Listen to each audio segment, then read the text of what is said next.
আজকে রান্না করব হাঁসের ডিমের পাতুরি। নমস্কার বন্ধুরা, আমি নূপুর চলে আসলাম একটা রান্নার রেসিপি নিয়ে। আজকে রান্না করব হাঁসের ডিমের পাতুরি। তাই হাঁসের ডিমগুলো আমি লবণ দিয়ে সেদ্ধ করে নিয়েছি। সেদ্ধর সময় যদি লবণ দেওয়া হয় তাহলে ডিমের খোসাগুলো খুব সুন্দরভাবে চলে। দেখো এই যে এখন হাঁসের ডিমগুলো তো আস্তে রাখা যাবে না, যেহেতু পাতুরি করব আমি, তাই এগুলো কেটে নেব। দেখো এটা সুতার সাহায্যে কাটলে খুব সুন্দরভাবে কাটা যায়। দেখো তোমরা কি কেউ সুতা দিয়ে কাটো? আমি কিন্তু এটা সুতা দিয়েই কাটি, কারণ ছুরি দিয়ে কাটলে এটা ভালো কাটা হয় না। এই যে দেখো কেটে নিলাম সব ডিমগুলো।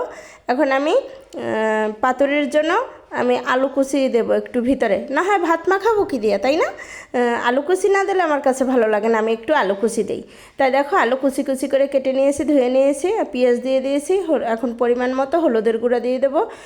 আসলে সব মশলাগুলোই দিয়ে দেবো। সব মশলা বলতে আমি এখানে দেবো মরিচের গুঁড়া, হলুদের গুঁড়া, লবণ দিয়েছি, পেঁয়াজ দিয়েছি। আর আমার কাছে কাঁচা ঝাল এখন নেই। কাঁচা ঝাল থাকলে আমি অবশ্যই এতে একটু কাঁচা ঝাল দিতাম, কারণ কাঁচা ঝাল দিলে একটা সুন্দর গন্ধ আসে, সেই গন্ধটা অনেক ভালো লাগে আমার কাছে। তোমাদের কাছে কেমন লাগে জানি না, আমার কাছে খুব ভালো লাগে। এখন এটাকে এই শুকনো লবণ, মরিচ, হলুদ দিয়ে আর পেঁয়াজ দিয়ে শুধু মেখে নেব, সুন্দর করে মেখে নেব।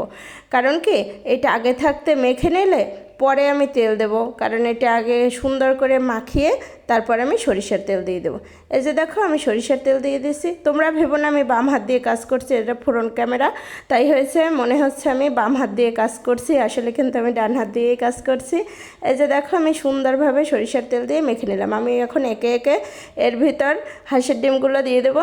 এই যে দেখো সব হাঁসের ডিমগুলো আমি এর ভিতর দিয়ে দিচ্ছি, তারপর হাঁসের ডিমও সুন্দর করে এর সাথে মাখিয়ে নেব। দেখো সব ডিমগুলো আমার দেওয়া হয়ে গেছে। দেখো এখন আমি সুন্দর করে মাখিয়ে নিচ্ছি। আমার এখনও মানে খুব ভালো লাগে।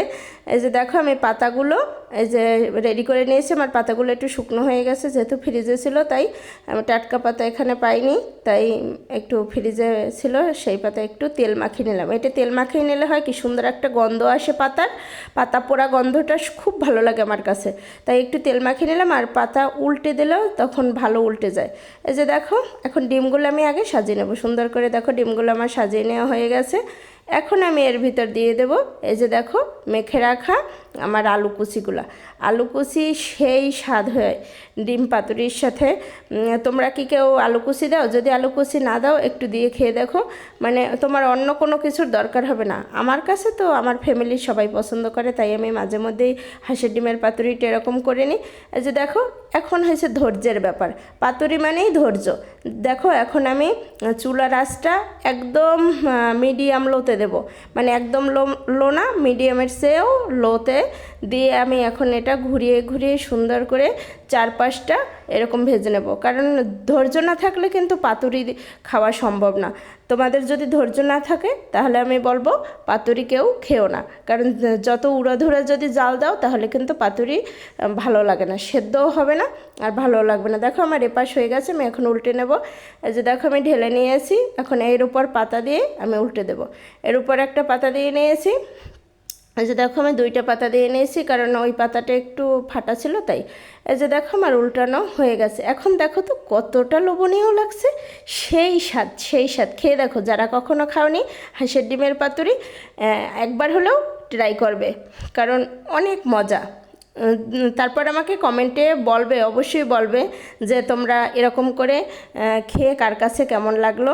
এই তো দেখো আমার হয়ে গেছে পাতুরি গরম গরম। সবাই ভালো থাকবে, সুস্থ থাকবে, আমার জন্য আশীর্বাদ করবে।